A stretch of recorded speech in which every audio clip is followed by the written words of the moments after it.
আজকে সারা দেশের বেসরকারি শিক্ষা প্রতিষ্ঠান এমপিভুক্ত শিক্ষা প্রতিষ্ঠান যে রয়েছে তাদের শিক্ষকদের দায়ের করা একটি রিট পিটিশনের চূড়ান্ত শুনানি শেষে মহামান্য হাইকোর্টের মাননীয় বিচারপতি নাইমা হায়দার এবং মাননীয় বিচারপতি কাজী জিনাত হকের বেঞ্চ তাদের এই রিট পিটিশনটি চূড়ান্তভাবে নিষ্পত্তি করে তাদের যে রুলের যে দাবি ছিল যে বদলি নীতিমালা প্রণয়নের জন্য 3 মাসের ভিতরে বদলি নীতিমালা প্রণয়নের জন্য নির্দেশ দিয়েছে। তো এই রিট পিটিশনের বিষয়টি ছিল যে সারা দেশে প্রায় বর্তমানে 38,000 শিক্ষা প্রতিষ্ঠান রয়েছে, 5 লক্ষ শিক্ষক কর্মচারী রয়েছে।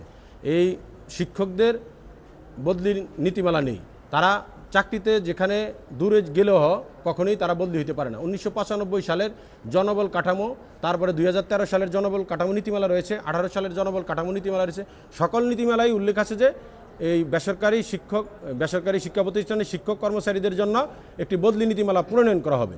এই 95 সালের পর থেকে আজ পর্যন্ত এই বদলি নীতিমালাটাই প্রণয়ন করা হয় না। এই রিট পিটিশন রুল দায়ের করার পরে রুল জারি হওয়ার পরেও মন্ত্রণালয় থেকে বলা হয়েছে যে আমরা এটা করে দিচ্ছি, করব, এভাবে বলছে। এই মামলা শুনানি যখন হয়েছে তারা এফিডেভিট দিয়ে বলেছে যে আমরা এটা দ্রুত সময়ের মধ্যে করব, কিন্তু আজ পর্যন্ত করেনি। আজকে উক্ত রিটেরই চূড়ান্ত শুনানি সে মহামান্য হাইকোর্টের মাননীয় বিচারপতি মহোদয় বলেছে যে না, যেহেতু জনবল কাঠামো নীতিমালায় স্পষ্টভাবে উল্লেখ রয়েছে যে বদলি নীতিমালা প্রণয়ন করতে হবে, তারা 95 সাল থেকে এই পর্যন্ত করে নাই। তাই মহামান্য হাইকোর্ট নির্দেশ দিয়েছেন যে আগামী 3 মাসের ভিতরে 90 দিনের ভিতরে যাতে বেসরকারি শিক্ষা প্রতিষ্ঠানের শিক্ষক কর্মচারীরা বদলি হইতে পারে, এই ধরনের বদলি নীতিমালা প্রণয়নের জন্য। আমি আশা করি যে যথাযথ কর্তৃপক্ষ, সংশ্লিষ্ট যে কর্তৃপক্ষ রয়েছে তারা মহামান্য হাইকোর্টের এই আদেশের প্রতি সম্মান প্রদর্শন করে যেহেতু তারা উদ্যোগ নিয়েছে এই বদলি নীতিমালাটি প্রণয়ন করবে। আর এই বদলি নীতিমালাটি প্রণয়ন করলে এই বেসরকারি শিক্ষা প্রতিষ্ঠানের শিক্ষক কর্মচারীদের দীর্ঘদিনের যে কষ্ট সেটা লাঘব হবে বলে আমি মনে করি। ধন্যবাদ সবাই। এটা হাই স্কুল, কলেজ, মাদ্রাসা সকল প্রতিষ্ঠানের জন্য প্রয়োজন। সকল প্রতিষ্ঠান মন্ত্রণালয় ডিজি সচিবদেরকে এবং ডিজি পরিচালকদেরকে আমরা বিবাদী করেছি। আইন করবে মন্ত্রণালয়, শিক্ষা মন্ত্রণালয় এবং সকল হইল ডিজি অফিসগুলো, মহাপরিচালক। এখানে 100-এর উপরে রিট পিটিশনার রয়েছে, কিন্তু আমরা করেছি অল ওভার সবার জন্য 38,000 প্রতিষ্ঠানের।